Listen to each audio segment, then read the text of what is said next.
Those magicians of the hardwood are in town in Binghamton for a performance tonight in Binghamton. Amazing things the Harlem Globetrotters can do, like twirl a ball on their finger. I've never been able to do that. That is so cool. Well, let's go down to the arena where Michael Barkless is, and he's with some of the guys. Maybe they'll find out how we do that. Candace, you know, Paul, Showtime, Gaffney right here. That's what you wanted to learn, twirling the ball on your finger? Well, there it is. Candace wants to know how you do that. A lot of practice, Candace, a lot of practice. Get your nails filed down real close. You can do it all the time. That's right. Well, the Harlem Globetrotters are in town tonight. You know, they talk about Showtime in Los Angeles. Showtime's right here tonight, right, guys?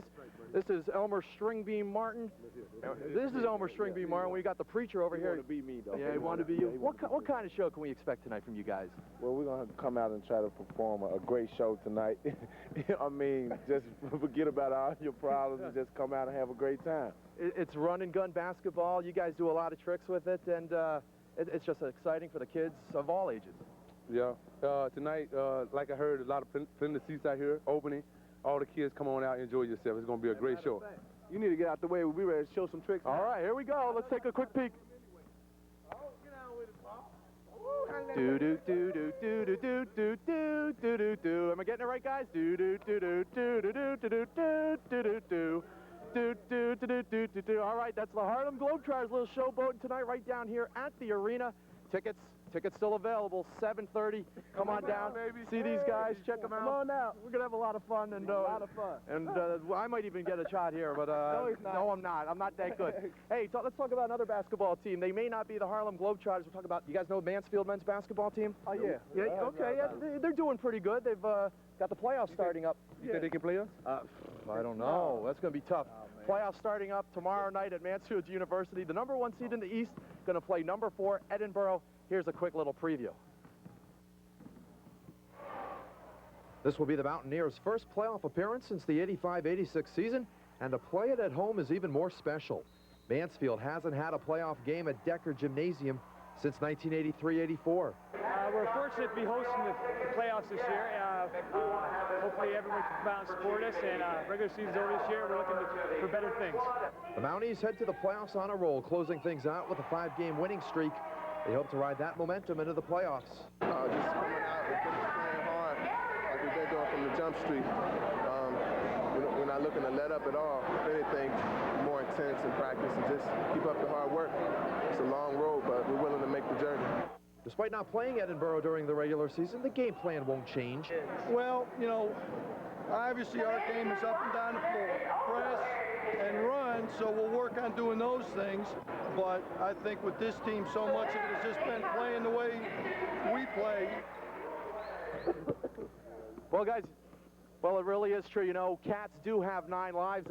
At least these Wildcats do. You know, the Johnson City High School hockey team beat Vestal last night 2-1 to force the final meeting between the two schools for the championship of the Broome County High School Hockey Association. The Wildcats battled out of the losers bracket, and another loss would have meant season over. Jim Curtis had a whopping 53 saves for the Wildcats to preserve the victory. This is amazing. My team played really good, played great defensive hockey. We brought it to them and showed them what we really can do. My team helped me out a lot.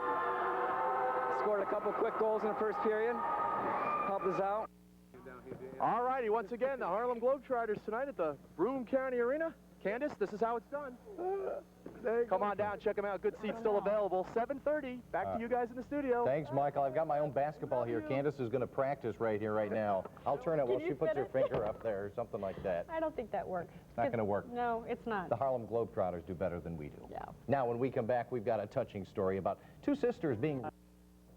Last night, the Binghamton Rangers. Tonight, the New York Rangers. And the Binghamton Rangers had some success against the Jersey's farm team. Let's see if the New York guys can do it.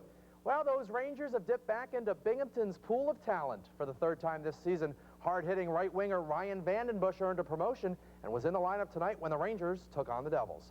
Big game in the Atlantic Division. This one in Jersey. Devils had yet to beat the Rangers this season, but here they come. Mid-first, Bill Guerin splits the D with the shot.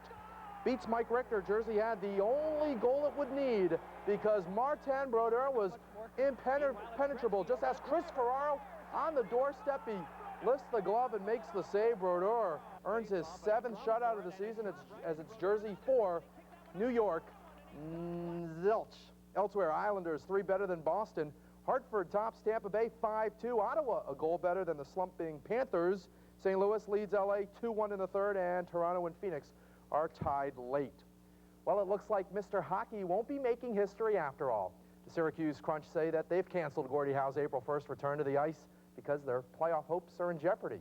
The Crunch have lost 16 of their last 18, and that means the team's postseason hopes will come down to the final games of the season, so Howe won't get a chance to play, but he will still be in Syracuse on April 1st when the Crunch plan a tribute to his 50 years in hockey and to his birthday during their game against the Monarchs.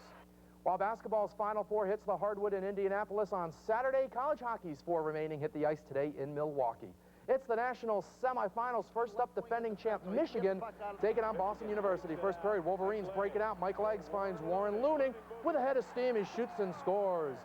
But here come the Terriers. Second period, BU leading it 2-1. They're on the power play. Drury draws all yellow and feeds DeMadron all alone in front.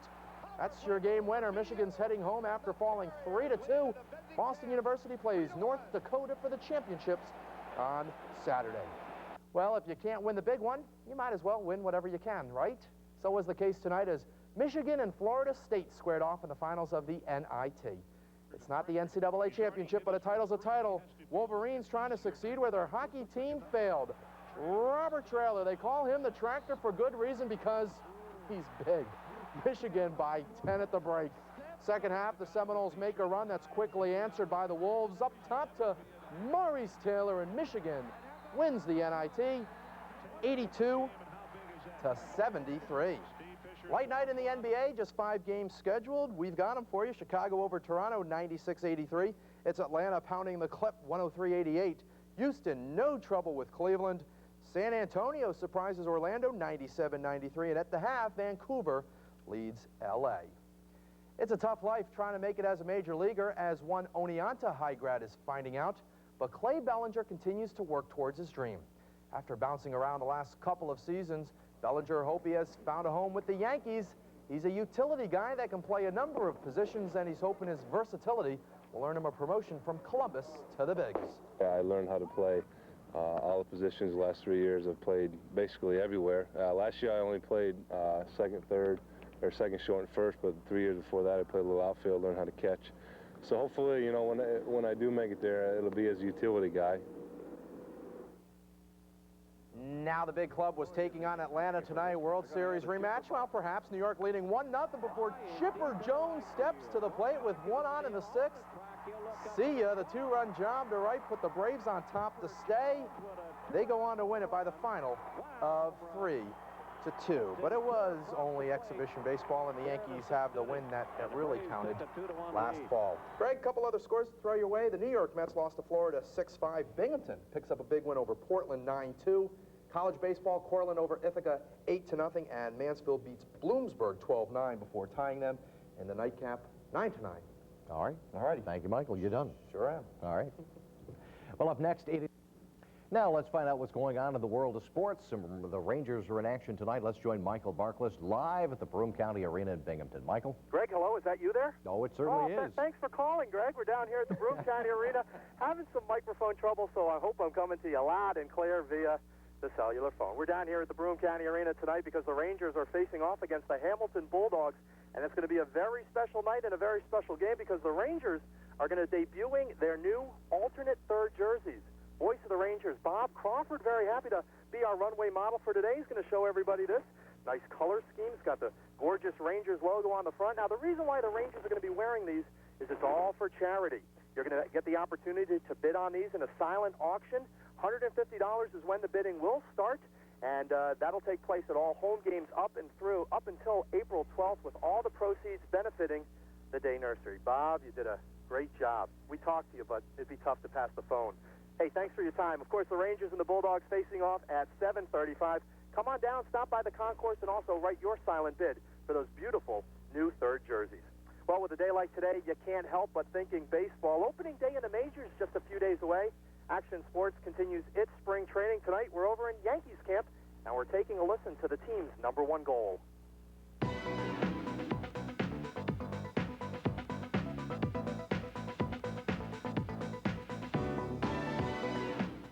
As the New York Yankees continue to get ready for Tuesday's opener in Seattle, there's only one thing on this team's mind.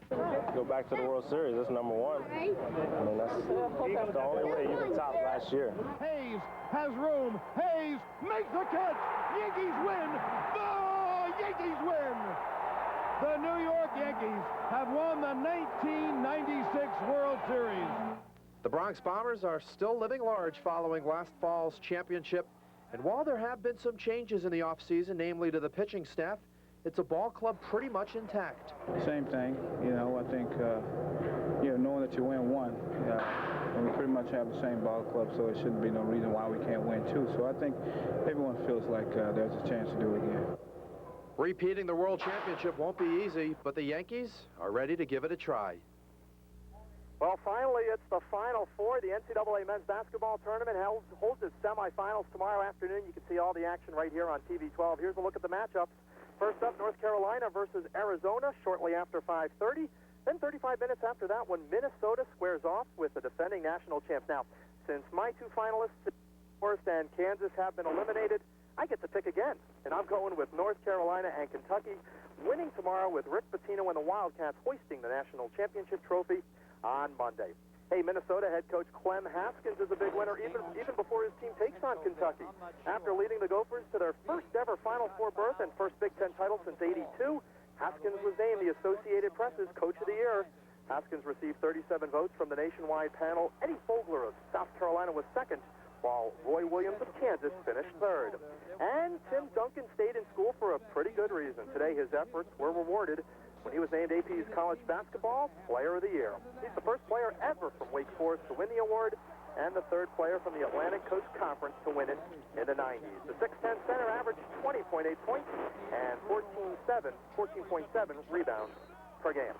And finally, the best golfers in the world are down in Florida for the Players' Championship. A lot of great strokes from some great folks, and one of those from this afternoon makes our play of the day. How about this putt off the blade of Scott Hoke? There it goes.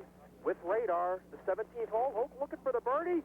And yes, he hits it stiff and goes to 8 under par. Elkington currently leading that tournament. Well, Greg, tonight the Rangers and the Bulldogs right here at the arena. Those beautiful third jerseys on display after the game or even during the game. Just stop off the concourse, fill out a silent bid. $150 to start, with all the proceeds benefiting the Day Nursery Association. Just another great example of how the Rangers help the community, and those are pretty good jerseys. We'll see if it can bring the team some luck. So we're down here live at the arena, and I guess we'll give you a call a little later. Actually, we'll be in the studio later, so no more need for the phone, Greg. We'll see you at 11. All right, Brian, I hope you're using that dime a minute rate. I hope so. Is there roaming charges? Oh, Michael, what did I call you, Brian? You might have done that. Okay, sorry about that. Well, Bob Buchanan said it looked like you're calling your bookie, so I thought I'd tell you that. I'll put some money on the Ranger game.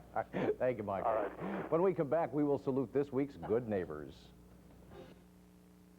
Rangers in action tonight in Binghamton. Chris is here. I was going to say something. I called him Brian at 6 o'clock, and I'm calling him different names here at 11. What did I do to you today? I don't know. I've got this, something wrong with my brain tonight. Michael Barkless is here now with sports. It's Friday. I think that's exactly. what it is. You need a weekend. It is Friday. And you just got back from I need vacation. 2 days You know all the games the Rangers played this year, they have never won 3 in a row. Tonight, a chance. No Chris Ferraro, no Dallas Aikens, no Ryan Vandenbush. All 3 are in New York. But the Binghamton Rangers still had plenty of talent on the ice when they hosted Hamilton. Let's head off to the Broome County Arena for the action. Rangers sporting their new third jerseys and looking mighty sharp, if I might add. Now Hamilton's Dennis Bonvie skating around like he owned the place, while Sylvain Blouin reminded him just whose building he is in. Let them have it, Sly. Rangers get fired up off of Sly's antics mid-first. How about Peter Ferraro centering it across the crease? Todd Hall lets loose, has his second of the year. Rangers were up 1-0. Yeah, the two of them were still going at it. Second period now. Rangers on the power play. Micah Avazov throws it to Daniel Gano. Gano with a pair of tallies, and the Rangers enjoying this one. Binghamton has its first 3-game winning streak of the season after thumping the Bulldogs by the final of 4-1. Well, two teams not afraid to drop the gloves and go at it. Went at it tonight. The Sabres and the Wings, two of the league's more penalized teams. Off to the Joe Louis Arena for the action. Third period now, Sabres down 1-0, but check out Matthew Barnaby deflecting that one into the cage. It ties things up with about 5 minutes to go in regulation. But in overtime, Steve Shields let one through that he should have stopped. Larry Murphy from the point, and it squirms in. Buffalo can't wait to get Hasek back. They lose in overtime by the final of 2-1. 4-1. Elsewhere, it's Anaheim leading Chicago 4-3 in the third, and in the only other game, Edmonton and San Jose are tied at 2. Just about a week ago, the Nets crossed the Hudson and surprised the Knicks. Tonight, New York was looking to return the favor. Off to the quieter Continental Airlines Arena for the action. Allen Houston, though, making some noise with the triple. Then it's Larry Johnson feeding Houston, who shows he can also play the inside game. Knicks would lead by 10, but that's when Patrick Ewing left the game with an injury in the third quarter, and the Nets took full advantage. Kerry Kittle's on the break. He's hacked in the act, but still gets the shot to drop. No problem for Jersey scoring in the paint without Ewing. Jimmy Jackson, 29 points for JJ, and it's the Knicks by 6, 92-86. Elsewhere, Philly beats Boston 113-105. It's Washington topping Toronto by a bundle. Miami clips Cleveland 83-79. Detroit all over LA. Charlotte loses to Indiana on a last-second three-pointer. Utah leading Milwaukee in the fourth. Golden State by a point over Phoenix also late. Portland up on Vancouver 66-41 at the half. And early in the first, Seattle by 3 over Minnesota. Well, finally, it's the Final Four. The NCAA tournament returns to action tomorrow afternoon right here on TV 12. First up, North Carolina. They're going to take on Arizona. That game tips off shortly after 5:30. Then 35 minutes after that one, Minnesota squares off with the defending national champs. Well, Minnesota head coach Clem Haskins is a winner even before his team takes on Kentucky. After leading the Gophers to their first ever Final Four berth and their first Big Ten title since '82, Haskins has been named the Associated Press's Coach of the Year. Eddie Fogler of South Carolina was second in balloting, while Roy Williams of Kansas finished third. Just to mention, Tim Duncan of Wake Forest is the AP's Player of the Year. Now the women looking to fill out their national championship bracket. One semifinal had Stanford meeting Old Dominion. Here we go. Cincinnati, the site. ODU forces the turnover. It's Natalie Diaz with the layup. It ties the game at 72. Tied at 76, it would go to overtime. Stanford down 1. How about Jamila Weidman? No. Vanessa Nygaard with the rebound and put back. That 2, no. Where are you, Weidman? You're open for the 3 somewhere. You're going to take the shot, and if this goes, you win. But it doesn't, so you lose. And ODU beats them, winning 83-82 in overtime. They'll play the winner of the Tennessee-Notre Dame game. That is in the second half. And finally, as spring training winds down, so too does our spring training reports. We are in Tampa tonight with the Yanks. The Bronx Bombers start defense of their world title Tuesday night in Seattle. Repeating is the only option. Same thing, I think, knowing that you win 1, and we pretty much have the same ball club, so it shouldn't be no reason why we can't win 2. So I think everyone feels like there's a chance to do it again.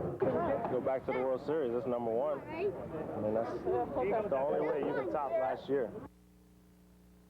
And in some college games for you, Binghamton beats Guilford 11-8. William Patterson over Cortland 9-2, while Cornell took a doubleheader from Siena. And Candace, hi, Greg. That is a look at sports for this Friday night. All right, thanks, Joe. Have a good weekend, Michael. We'll see you, Bob.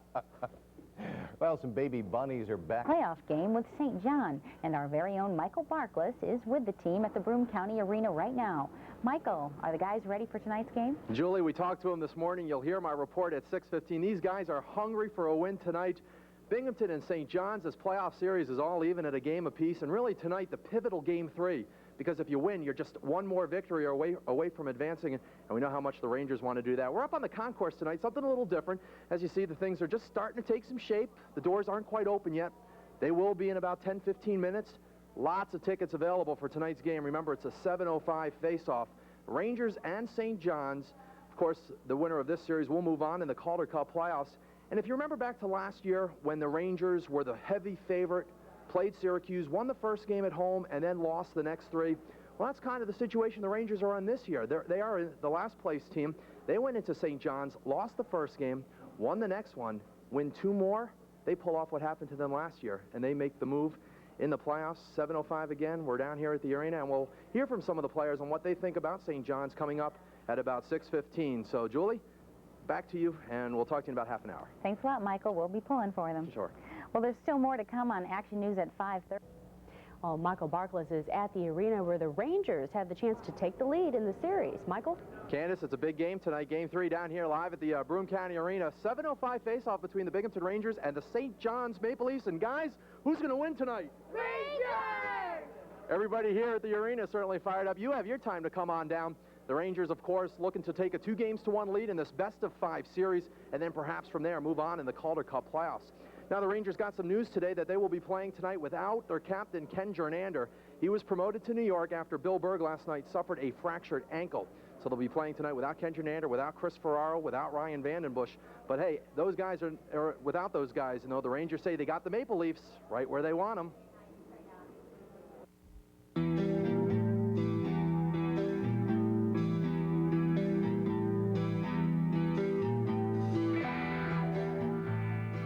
Hey, these Rangers are very much alive. Despite the last place finish in the Empire State Division during the regular season, the Rangers are on the verge of pulling off a first-round upset.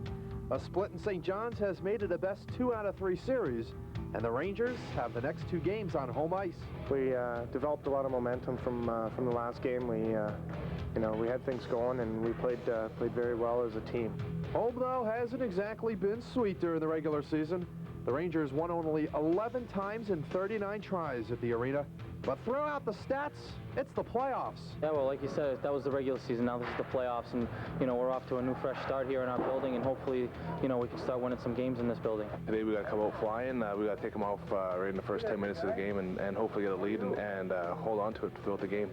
You know, definitely don't want to go back to St. John, and if we have to, we have to, but I wouldn't mind winning the next 2 games here. All right, now here's my 3 keys to victory. The Rangers did a great job of clearing the rebound in front of Dan Cloutier in the second game. Now, if they don't give up second-chance opportunities, they'll do just fine. They'll also need to finish their checks, continue to be physical, and most importantly, stay at home. Don't try to do too much and avoid those odd-man rushes. Well, it's a great day to play, too, huh? The Binghamton University Colonials felt a little like the pros this afternoon with a game over at Municipal Stadium. Let's head off to the action. Of course, Binghamton facing Brockport in a pair of games, and Colonials looking to bounce back from that doubleheader loss to Cortland State in Game 1. Bottom first, and it looks something like batting practice. Craig Ramirez and David Garcia with back-to-back singles. Then it's Andy Fiedler. High and deep, and yes, folks, that one's not coming back. Colonials up 3-0, and by no means were they done. The hit parade continues. Travis Rosenkrantz to shallow center. Scott Miller scores. Then with 2 on, Lionel Ledesma. That one's headed to where the defense isn't. 2-run score on the triple. Colonials plate 7 runs in the first. Second inning, they continue it. 2 runs already in before Rosenkrantz steps to the plate again. And would you look at that, right over the Binghamton University sign. Fittingly enough, it's all Binghamton in the first game. They win it 15-7. Now in the majors this afternoon, we'll check out the Mets Kids Day at Shea, where they were looking to take 2 in a row from Cincinnati, and you might as well call it Todd Hundley Day. The 2-run home run in the first put New York up 2-1. Then in the third, it's that Hundley character again, this time fighting off the pitch and drilling it to center. 5-1 Mets, and yeah, we love you, Todd. 6th inning, Todd Hundley again, this time with the pop fly that just keeps on flying. Down the right field line and off the fence. Mets would go on to win it 10-2. Yankees, by the way, won 10-5. Of course, the big story tonight, the Rangers will have highlights of tonight's playoff game. Candace, on Action News at 11. Back to you. All right, thank you, Michael. Well, school nurses are going online and The Binghamton Mets are going to be taking on the Reading Phillies tonight in downtown Binghamton, and our Michael Barkless is down at Municipal Stadium right now with a preview. Michael? Craig, thank you. The Binghamton Mets will wrap up this 6-game homestand this evening when they take on the Reading Phillies. Of course, Mets haven't been playing some great baseball as of late. They've lost 4 in a row, and they're not very good here at the stadium, having won only 3 times in 15 tries. Tonight, the Reading Phillies hope to make it a 5-game losing streak for the Binghamton Mets. Let's bring in one of those Phillies, and you might remember this face. Scott Pagano used to man the outfield here at Municipal Stadium. We're happy to have you back, Scott. Was it kind of weird walking into the stadium wearing the opposition's colors? Yeah, it definitely was. You know, making a lot of friends here. It was tough to play against them, but I'm glad we won last night. Talk about this Reading team, and it's been a great fit for you so far. You're just tearing them up. Yeah, it's coming out to be a great season. I got a couple of guys filling around me right now, but things are working out pretty good right now for me. What has been the key to your success this season with the club? I think playing really good defense and getting things started offensively is going really well for us right now, and I think we're starting to play real good ball. And tonight's game, final game of this here, let me help you with that, Scott. You know, these guys, you know, ball players, they love to kid with you. We got some shaving cream on you. Good stuff here. All right, well, okay, let's try one more question before you got to go clean up and get ready for tonight's ball game. Thank you. Some napkins. Scott, the keys to this ball club's success here in the early goings. Is it just the team camaraderie? As you can tell. Yeah, I think we got a great team. On and off the field, we're just goofing off, having a good time, and we're starting to play real good ball. All right, you'd like to send the Mets to a 5-game losing streak tonight. I know that. They'll be trying to turn their luck around. That'd be great to do that. Just come out of here with a win would be great. All right, Scott Pagano, everybody. Thanks. You're a good sport. Thanks for joining me. Go get cleaned up. All right, thanks. Good seeing you again, Scott. Live television. Well, here's some good news for you, and it involves a former Binghamton Mets pitcher. Jason Isringhausen has been given the okay to begin a light workout schedule as he visited with his doctor yesterday regarding his ongoing battle with tuberculosis, and he's been given the okay to begin workouts again. Well, the Yankees will be going from Minnesota to Texas, today being getaway day, so that means an afternoon game at the Metrodome. Here we go. Let's pick it up in the second inning, and it's Denny Hocking with a shot to right. Ron Coomer scores, and the Twins would take a 2-1 lead. Top 5 now, and Tino Martinez. Can you believe this? Is it gone again? Surprise, surprise, another home run for Tino. Yanks now leading 4-2, but in the 7th, Andy Pettit facing some trouble, 2 on, and Matt Lawton sends it back up the middle. 2-run score. It ties the game at 4. Tied at 5. They go to extra innings where the Yankees pull it out thanks to Paul O'Neill's home run. Your final was New York 6 and Minnesota 5. Well, in just about a month, the good old boys bring their driving machines to Pocono. Pocono 500 coming up on June 8th. Of course, there's a couple of races, 3 to be exact, in between now and then. Last week, I got a chance to talk to the Rainbow Warrior himself, Jeff Gordon. He's looking forward to returning to the Poconos, a place he won last year. But more importantly, he says he wants to focus his energies on winning another race. That is the Bud at the Glen. You know, I really like the Watkins Glen road course track. It really, I think, fits for the Winston Cup cars and the drivers very well. It's not a real difficult track to run. There aren't near as many turns at, say, a Sears Point, but it's still a challenging course because it is a road course. And I think it's a lot of fun. So I'm looking forward to going back there. We finished 3rd there, I think, the last 2 years in a row. We're looking for that first road course win, and hopefully it'll come this year at Watkins Glen. Got to be really looking forward to that race at Pocono. Set the qualifying record a year ago, started from the pole, and you won the race. Can you talk about that track? I'm really looking forward to coming back. It's a very challenging racetrack, and I'm the type of driver where I really like a good challenge. You know, you look at the setup of that track, it's unique compared to any other track that we run on the circuit, with the high speeds down the long front straightaway, the hard braking and downshifting into turn 1, the flat turns. It's exciting for a driver to run that track. We'll hear the rest of my interview with Jeff Gordon on Friday. Now, a couple other notes. The Buffalo Sabres today fired general manager John Muckler. After 2 years on the job, him and Ted Nolan have been feuding the last couple of weeks. Nolan stays, Muckler goes. Who's the most valuable player in the NBA? Good question. Well, the vote was taken today, but the league wouldn't release the results. Word has it, though, that Utah forward Karl Malone has edged Bulls guard Michael Jordan for the MVP honors. Official announcement of Malone's accomplishment should come out on Sunday. Hey, and speaking of MJ, he may not always get along with his teammate Dennis Rodman on or off the court, but when it comes to Dennis's birthday, Michael has to say this. Can I get him a birthday present? I don't think I can. I don't know what he would want on his birthday. And if so, I don't think I can go in the store and get it where he wants it. I don't think a lot of us can either. All right, we got the Mets and the Phillies coming up tonight at 7 o'clock, final game, and then the Mets hit the road for 6 straight. So come on down and cheer them on. Candace, Greg, I'm a little full of shaving cream, but we'll get cleaned up in time and send it back to you for now. All right, thanks, Michael. And I hope Scott Pagano gets cleaned up before game time, too. Yeah, I hope so, too. Well, earlier we told you about the Binghamton Rangers leaving town. Now Michael Barkless here with a lot more on that story. It'll be kind of eerie this winter with that building all dark. You know, hockey has been around in Binghamton since 1973. The first 4 years as a member of the North American Hockey League, the last 20 as an American Hockey League club. But now the future of hockey in Binghamton is up in the air. Today, the Connecticut Development Authority confirming what Action Sports first reported last night at 11 o'clock. Madison Square Garden Limited Partners will take over the vacant Hartford Civic Center and move their American Hockey League team there immediately. Now efforts tonight to reach the group that owns Binghamton's franchise, Broome Hockey Associates managing partner Tom Mitchell, have gone unsuccessful, and calls to President James McCoy and Vice President Bob Carr have been unreturned. Well, no one wants to see the team leave, especially the players who've come to appreciate the connection they've made with the fans. Today I talked with 2 Binghamton Rangers who say they aren't surprised by a move, but can feel for the fans.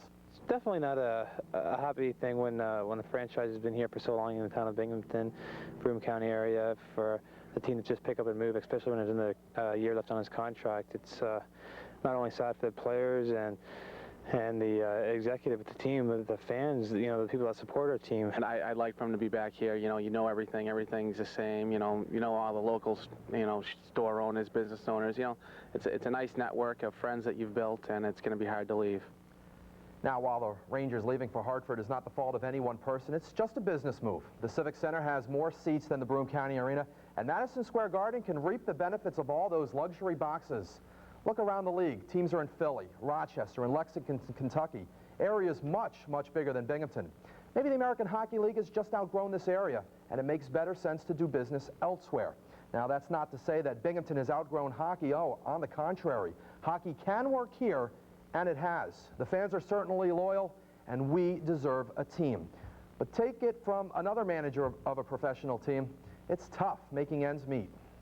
It's tough to compete. It's tough when you have a community this size to get people to come in, come out day after day, and the community businesses to support it. The Rangers do a great job and have done a great job, and they've enjoyed tremendous support, and that's why it's a shame that this is happening.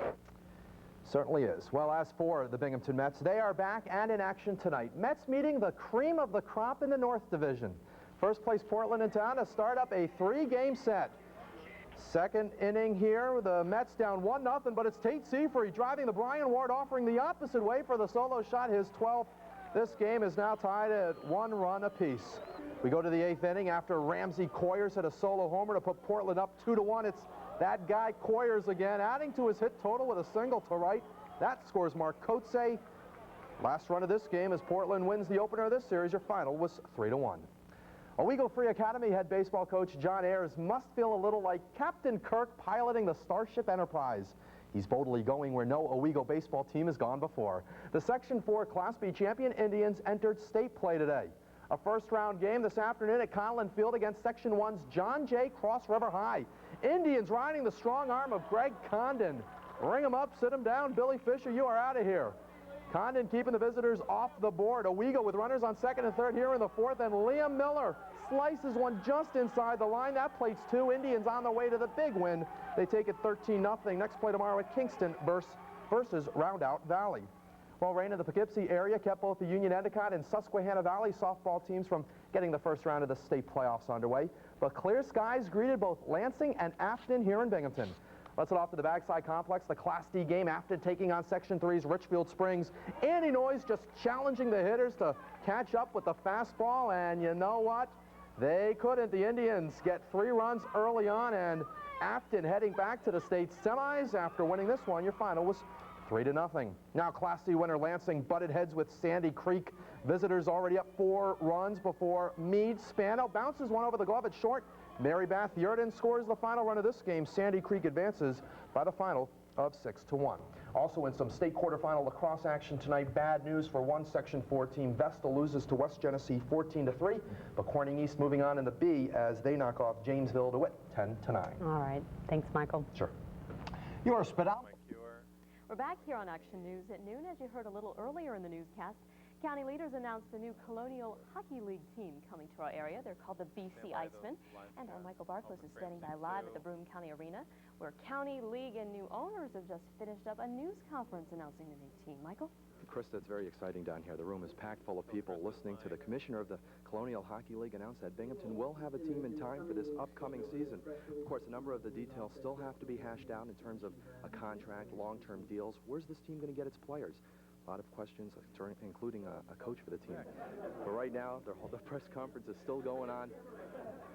We're having a great time down here. The room is full of people, and everyone's certainly excited that hockey is coming back to the Broome County Arena in time for this season. Colonial Hockey League says it's very committed to the community. At least 10 times during the year will the players go out and make public appearances, either in schools or libraries, talk to senior citizens. So it is certainly exciting that the BC Icemen will be on the ice in time for the upcoming season. A lot of questions still being answered. We'll hopefully have full details for you starting on Action News at 5. Krista, we're live at the arena. Back to you. All right. Thanks a lot, Michael. Of course, as Michael just mentioned, stay tuned to Action. Thanks, Bob. You know, it's going to become a circus at the ballpark. Binghamton Mets are hosting the Norwich Navigators, and all the hype is over a Japanese pitching sensation. Our Michael Barkless joins us live right now from Binghamton's Municipal Stadium. Greg, first things first, you know, I guess we can call this kind of the calm before the storm. Mets have some business tonight facing Norwich for 2. First game coming up at about 6 o'clock. And tomorrow, all the craziness is going to begin. Hideki Arabu scheduled to pitch for Norwich. Norwich is warming up right in that corner, and there have been some reports that Arabu's been seen. We'll have to go over there and see if we can find him. Of course, the craziness, the circus atmosphere you talk about, well, manager Rick Sweet knows it's going to be a little bit crazy, but he thinks it might be good for his team. Here's what he had to say earlier.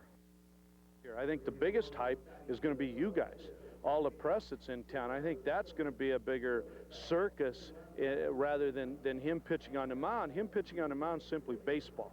You know, that's the fun part about baseball. The hype is being built up by the press and all the media that's going to be in here in the press room we have to have, and all you guys that'll be involved.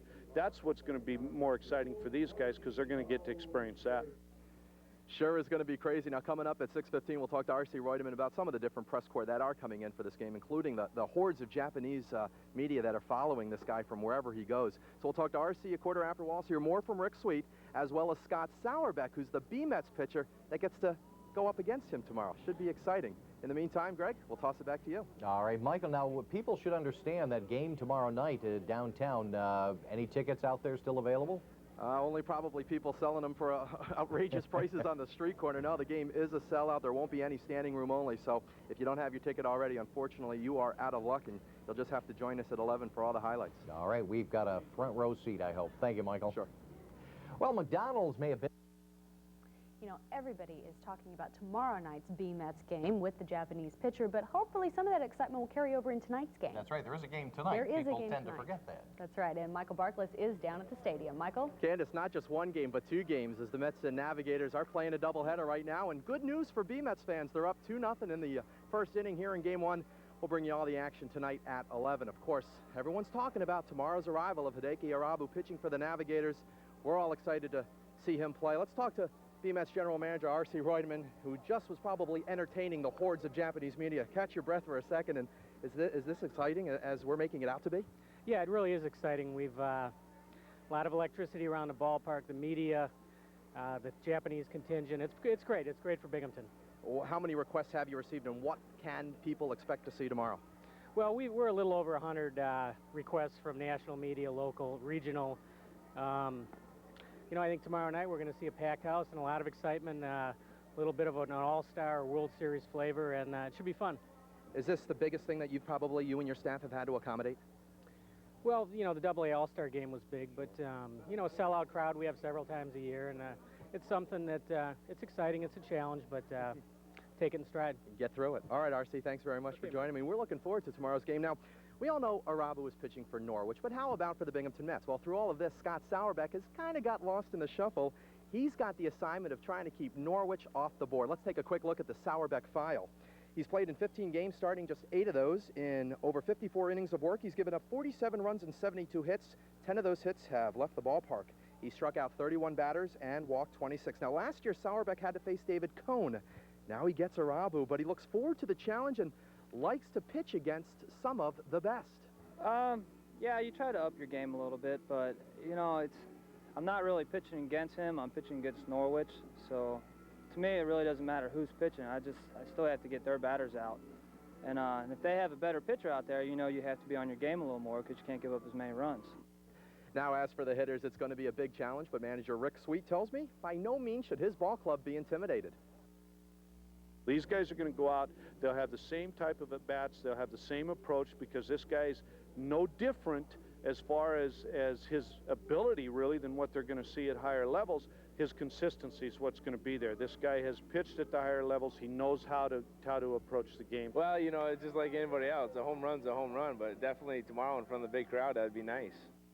Matt Raleigh is certainly looking forward to that. All right, well, enough of this Arabu talk. Let's talk some tennis, huh? And seeds usually grow in the grass, right? Not today. We're off to the All-England Lawn and Tennis Club, some Wimbledon action for you. And boy, the seeds were just spit out, including 5th-seeded Michael Chang. Australia's Todd Woodbridge puts him away in 5 sets, closing things out with the overhand slam. Also, 7th-seeded Mark Philippoussis was also bounced. Top-seeded Pete Sampras, however, not an upset victim, rolling past Mikkel Tillström of Sweden in straight sets. On the women's side, top-seeded Martina Hingis is moving on, taking care of Anna Kremer, 6-4, 6-4. Arantes Sanchez-Vicari also a winner, while 13-seeded Kimberly Poe was bounced. Well, that's it from here down at the stadium. Candace, Greg, Arabu tomorrow, Hideki Arabu. Say it with me, Hideki Arabu. Arabu. Well, there you go. We'll have the highlights of that. Of course, we'll be down here 5, 5:30, 6, 11, action. But tonight, doubleheader. Mets currently leading 2-0 in the first. Back to you. All right, thanks, Michael. Just ahead here on Action News, after special trainings here tonight. And with all the media here, some of that spotlight will shine on the B-Mets and the Norwich Navigators. And joining us now is Michael Barkless to tell us what that means for the players as well as tonight's game. Michael? Candace, it's got to be exciting for them because not only are we watching Hideki Arabu pitch, but also the Binghamton Mets batters will be put in the spotlight because this guy has yet to give up a run, and it would be exciting if the Binghamton Mets just could swing the bats and hit him hard. Let's talk to one of the heroes from last night's game. Tate Seafried played with the Navigators last night. He had a grand slam home run, helped the B-Mets complete that doubleheader sweep. And how's exciting for a player to face a pitcher of Hideki Arabu's talent? Oh, it's going to be exciting. You know, our team's looking forward to it. Hideki being a future big leaguer and a future superstar, and we're getting first crack at him. So we're looking forward to it, and hopefully we can get that first run. When you're standing in a batter's box and you see that 100-mile-an-hour fastball, do you guys react any different, or is this something you're just going to have to get used to if you want to continue climbing the baseball ladder? I think you just have to get used to it. Pretty much after 92 miles an hour, they all look the same. But we've heard it straight. So we got a good fastball hitting team, and hopefully we can get some fastball counts and we can do something with it. It's going to be a lot of power on power with Matt Raleigh, yourself, Preston Wilson, Fletcher Bates. Yeah, we've got a good hitting lineup now, and the second half we're looking forward to it. We got beat up in the first half pretty good, and we're going to look for some payback the second half.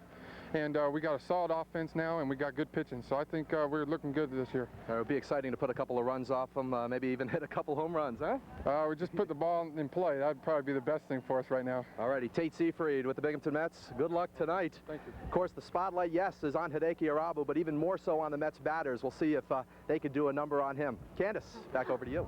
All right, thank you, Michael. You know, tonight's game with Arabu is a hot ticket, and it is going to be a hot time. A sellout crowd will fill Binghamton's Municipal Stadium tonight to see the Mets take on the Norwich Navigators, a Yankees farm team. Or I should say the crowd is going to be there to see the Yankees pitching star Hideki Arabu. Our Michael Barkless joins us live from the stadium right now to talk about tonight's game. Michael? Greg, you're probably right. Most of the people in the stands will be here to see Hideki Arabu. You know, he's gotten so much press. He's come out of Japan. And even though he didn't have a great record over there, they say this kid can bring the heat. He's got a changeup. He's been working on a split finger. Basically has all his pitches, and what's even more surprising about him, he has command of all his pitches. He's right around the plate, and the Binghamton Mets batters will be taking a lot of cuts at him, I'm sure. But for the definitive answer on that, let's bring in the Binghamton Mets hitting coach, Howie Freiling, and give me the scouting report if I didn't already sum Arabu up. Well, you did sum it up pretty good. He does have a very good fastball, obviously, and a split finger pitch is his other strikeout pitch, really.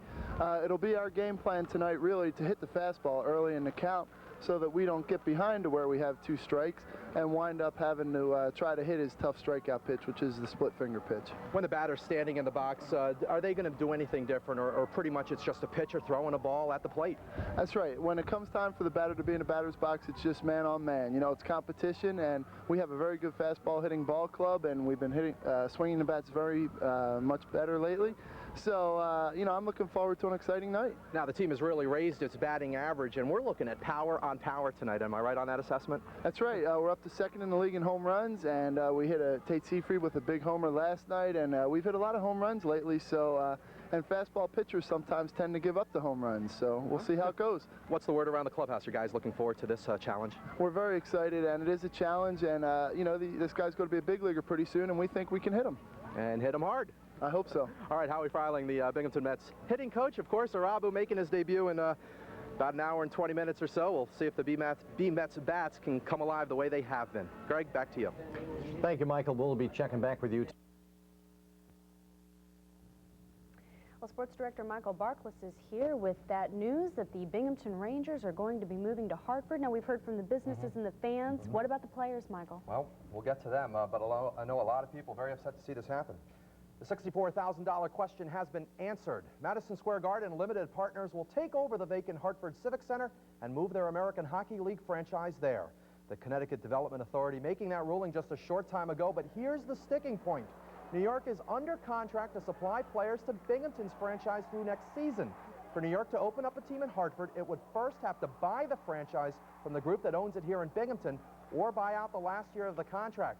Now, efforts to reach Binghamton managing partner Tom Mitchell went unsuccessful today, as did tries to President James McCoy and Vice President Bob Carr. There's no word if the Broome Hockey Associates would sell, but they may not have a choice. When Action Sports contacted the American Hockey League offices in Springfield, Massachusetts, Peter Hanlon, manager of communications and media relations, told me the league has no formal comment at this time. Already this offseason, the Baltimore Bandits have been sold, and the Carolina Monarchs appear to be moving to New Haven.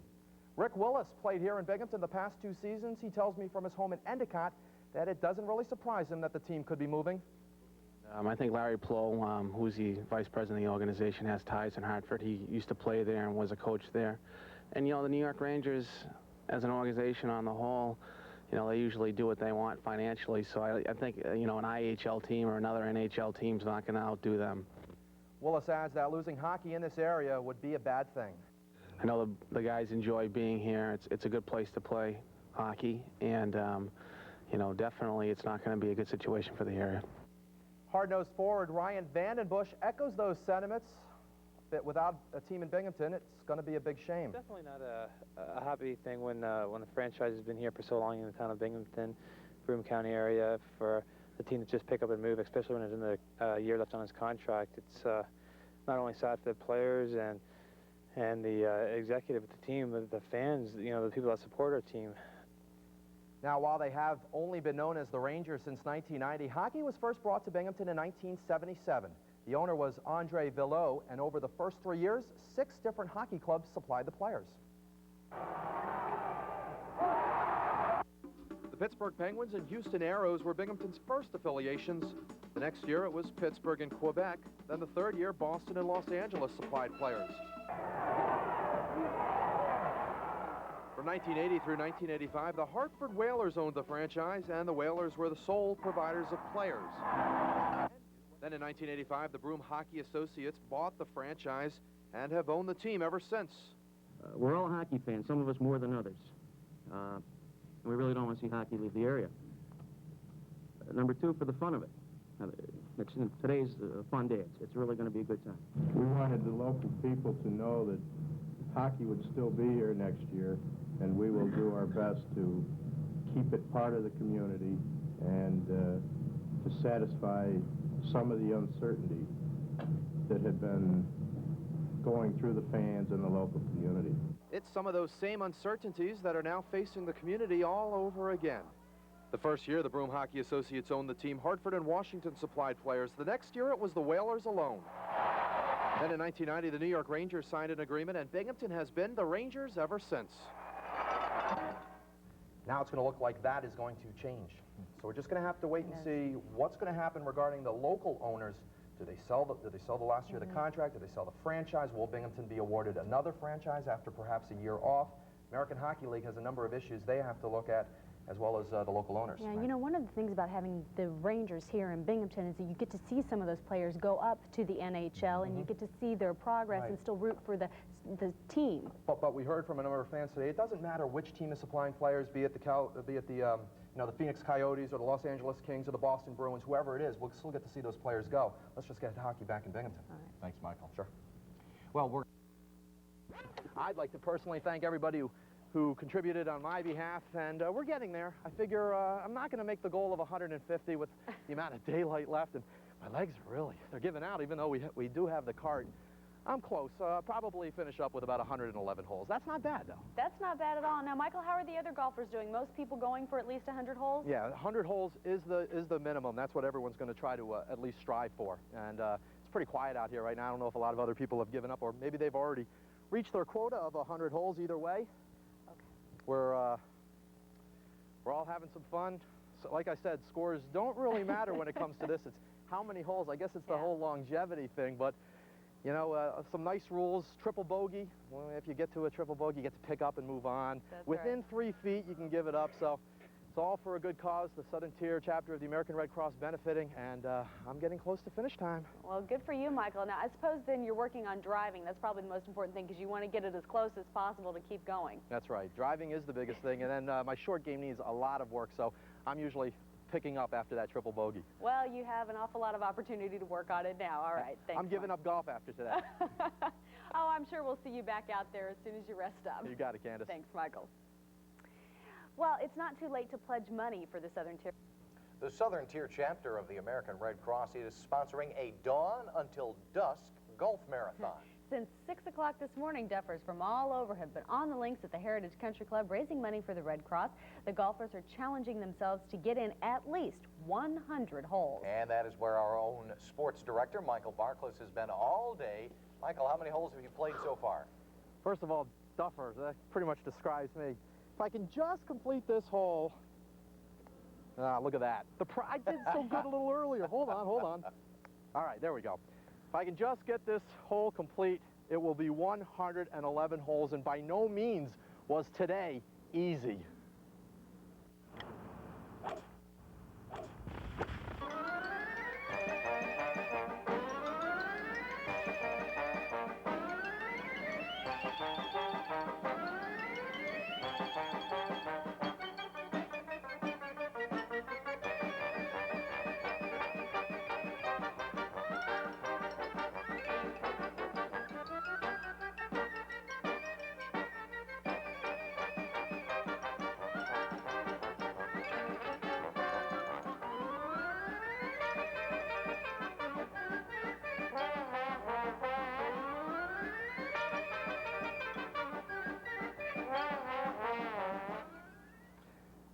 Chief videographer Jim Andrews having a lot of fun there at my expense. But with this short putt, I did it. 111 holes. The day is over. And thank you, everybody who sponsored me, and it all benefits a great cause. Of course, the Red Cross benefiting enormously with today's outing. Candace, Greg, I'm tired. Putting away the clubs for at least a week. Yeah, that's probably a good idea, Michael. Thank you, Michael. Yeah, I did that last year, and I can tell you I was a little sore the next couple. More than 100,000 people are expected in Watkins Glen this weekend. It is a huge race weekend leading up to Sunday's Bud at the Glen, and that's where Action Sports Director Michael Barkless joins us live tonight. Michael? Greg, Candace, it was just a perfect weekend here at the Watkins Glen International. Of course, on-the-track activities being the Trans Ams and the Busch North Series, they all held some qualifying and some practice, but what we're really talking about tonight is the Winston Cup cars as they took to the track. But before I get to that, just some quick notes of some stuff that happened today. Ricky Rudd, of course, the Brickyard 400 winner. Well, some bad news for him as he crashed his qualifying car. He ruined it, just wrecked his road course car, so he had to try to qualify in the backup. And for that, he was 28th fastest today. He'll have to give it another go tomorrow.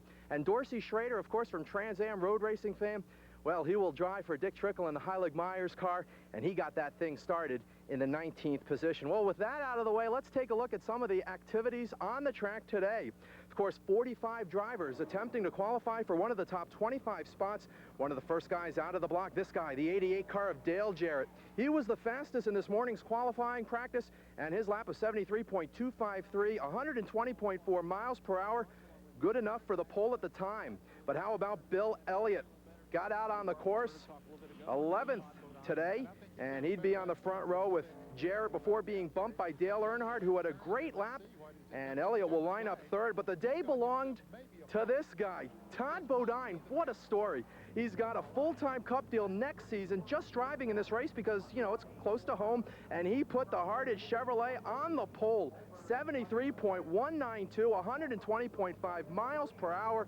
This is his first career Winston Cup pole, and is he happy or what? Right here at the Glen. It's unbelievable. I can't believe it. To be able to get a pole, get my first pole, get it here at the Glen, at home, it's phenomenal for Frank and Scott and Harnage Machine Tool, Stanley, everybody involved, the crew. I mean, it couldn't be any better. Things are good. I enjoy this road course, and when you have a good car, it makes a lot of difference. So there it is. We've got Todd Bodine on the pole, Dale Jarrett second, Kevin Marr in sports. We'll tell you the rest of today's qualifying. We'll also check back in here at the Glen. But let's talk to the Director of Communications here at Watkins Glen, J.J. O'Malley. And for you to see a local like Todd Bodine on the pole, we had Jeff last year winning this thing. It's got to be exciting. Oh, it's exciting. We have a local driver plus local car owners and a local sponsor, Hardin. So it's fantastic. Last year they missed the race, had to go home with Mike McLaughlin because of an unfortunate spin in his qualifying run. Today they won the pole, the first time out for the team. That's fantastic. And this certainly is your premier weekend, and you really do it right. 130,000 people coming to this track. Well, I talked to the police today, and they said this is a Saturday-type crowd already. So we have the infield packed, but there's still plenty of room for Sunday's race. Tickets still available then? Yes, they are. All right, come on down, of course. The Bud at the Glen Sunday, but that's not all. We'll come back in sports later on and tell you everything that's going on tomorrow. Thank you, JJ. In the meantime, Candace and Greg, we're live at Watkins Glen International. Back to you. All right, thank you, Michael. Storm Tracker weather. Back to Michael Barkless in Watkins Glen for more. Hey, thanks, Kevin. While we're all looking forward to the Winston Cup race on Sunday, the Busch North Series, along with the Trans Ams, well, they hit the track tomorrow. The Burnham Boilers 150 green flags at noon on Saturday, and Mike Stefanik trails the series points leader by 2. But he will start on the pole for this race. Since he drives for Burnham Boilers, this is one he'd really like to win. Nothing better than to win your sponsor's race, and we ran good here last year, led it for quite a few laps there, and broke an exhaust pipe and lost some horsepower and backed up to 5th, so we don't want to do that this year. We got more straps and hangers on that exhaust pipe. The whole floor would have to fall out of that car to make the exhaust come off. Last year's winner was Andy Santeri. He's currently 4th in the standings, but thinks he has a good car to post back-to-back wins here. We're hoping to have a good car in the race, and we come back with about the same setup we ran last year, so it is a different car, but we're hoping to put this Monroe Muffler Brake Chevy in victory lane. The Trans Ams then hit the track at 3:30. Tommy Kendall is currently the points leader. Keep your eye on this guy, Mike Borkowski. This is his first year driving the Textron Automotive Ford Mustang Cobra, and he's currently 4th in the standings. A leading candidate for Rookie of the Year honors, this 95 Cornell graduate is quickly making a name for himself. And I mean, the expectations, I want to be Rookie of the Year this year, and I want to have a strong finish in points. And still, you know, the goal is eventually looking at Indy cars, and hopefully we can get there in a few years. So no matter how you stack it up, it's just going to be one fantastic weekend of racing. In Watkins Glen, Michael Barkless, Action Sports. And of course, Action Sports. As racing fans know, this is a big weekend in our area. It's the Bud at the Glen weekend. The big race is tomorrow, but the action has already begun, and Michael Barkless is live in Watkins Glen right now to bring us up to date on all the activity. Michael, how's it going? Lisa, it just couldn't be better. I mean, the sun's shining. I feel like a little like a lobster here. If you're coming to the track tomorrow, please remember your sunscreen, but I'm sure Bob will tell you a little about that in a little bit. But yeah, just a great day of racing. Of course, the Winston Cup cars were on the track, and then we had that Burnham Boilers 150 for the Busch North guys. The Trans Am race just wrapping up, and as you see right there, the all-sport body-quenching car of Tommy Kendall won his 9th Trans Am race of the season. He's so dominant in that series. We'll have highlights of that race coming up at 11, plus Kevin Marr will have all the action from today's Burnham Boilers 150, and we'll hear from the winner. But we're going to talk about the Cup cars, and as we take a look at some video, they were on the track 3 times today, of course. Second round qualifying, and Mike Skinner just did a great job in the second round of qualifying. He put that car 26th. Other guys that improved on yesterday's performance, guys like John Andretti, he's starting in the top 30. Perfect day of qualifying, and then of course happy hour, and I'm not talking about these guys drinking some alcohol while driving these cars. Happy hour, the final hour of practicing, that just wrapped up before the Trans Ams took to the course, and Robbie Gordon turned in the fastest lap in the Coors machine. 1 minute and 14.3 seconds, average speed of over 118, 118.6 to be exact. Joe Nemechek was second fastest, followed by Mark Martin, Terry Labonte, and Jeff Gordon. After happy hour ended, we caught up with some of the guys that turned in that fast lap. This place is so important. I've done a lot of road racing over the years, and this is a place that it should pay off. Hopefully it'll be competitive for the win at the end. Yeah, this has been a good racetrack for us. We'll do our best. We'll see what we can do. We'd like to go out there and just stomp them, but we don't have that kind of speed, so we'll have to try to outsmart them. I haven't won at a road course. I've come close last couple years, but you know, it'd be really special to win one, and who knows, this might be our weekend, but it's very tough for anybody to win on a road course, and that's why I think it would mean so much to me. A lot of work for this team in the next 18 hours, you think, or get the car ready and give it your best shot? Well, we're not going to change a whole lot, just a couple things. That's what we're trying to discuss and figure out. Yeah, well, when I saw Todd Bodine, he kind of looked at me, shook his head, really wasn't happy with that practice lap, but knowing him, he's sitting on the pole, he'll get that car ready. That team just too good not to. Of course, just like I said, just it was a great day here. Coming up a little later in sports, Kevin Marr with the action from the Burnham Boilers 150. We'll have the Trans Am race for you coming up tonight at 11, plus plenty more from here at Watkins Glen. And Lisa, it's going to be a lot of fun tomorrow. You know, this place was just crawling with people today for a Saturday. You can just imagine how many people are going to be here tomorrow when the Bud at the Glen gets underway at 1 o'clock. We're live in Watkins Glen tonight. Michael Barkless, Action Sports. All right, thanks, Michael. The people may have been crawling, but 118 miles an hour. Whew. All right, thanks, Michael. Sure. The highlights, of course. Again, the pit stop report takes us to Watkins Glen. By grabbing the pole position at today's Bud at the Glen, Todd Bodine found himself to be a wanted man.